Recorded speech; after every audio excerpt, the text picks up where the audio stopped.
Résister, c'est être assez têtu pour voir se lever le jour derrière les barbelés. Des mots qui trouvent tout leur sens dans l'action de Claude Mongin, une femme dont la détermination force le respect, elle qui a cessé de s'alimenter depuis 27 jours. Elle en est à son 25e jour et je voudrais qu'on commence la soirée par un grand applaudissement pour sa détermination. Depuis 25 jours, je passe ma journée à recevoir des gens, des messages du monde entier. Et je voulais juste vous rappeler que le premier congrès de la jeunesse a eu lieu à Ivry en 1976. Et donc je vous souhaite une très belle soirée et jusqu'à la victoire.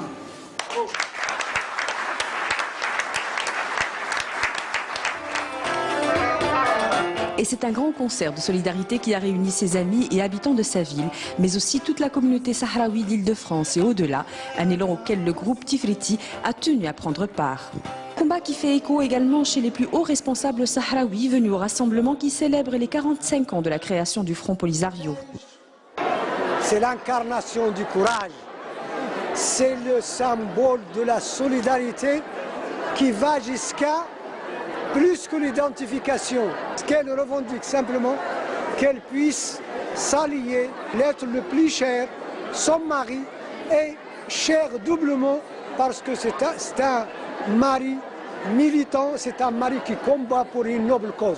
45 années de lutte et de résistance face non pas à un pays colonisateur, mais aussi à tous ses alliés, à commencer par la France, qui n'ont rien ébranlé à la détermination de ce peuple à obtenir son droit légitime.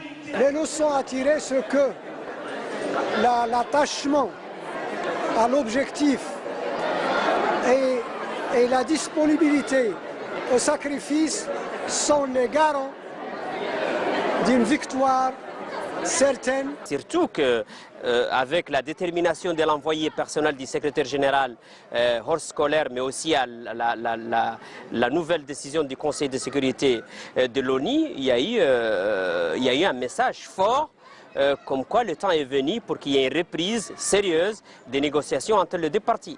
Pour rappel, le Conseil de sécurité avait adopté le 27 avril dernier une résolution appelant les parties au conflit au Sahara occidental à des négociations sans préconditions et prolongeant de 6 mois le mandat de sa mission d'observation du cessez-le-feu entre le Maroc et le Front Polisario.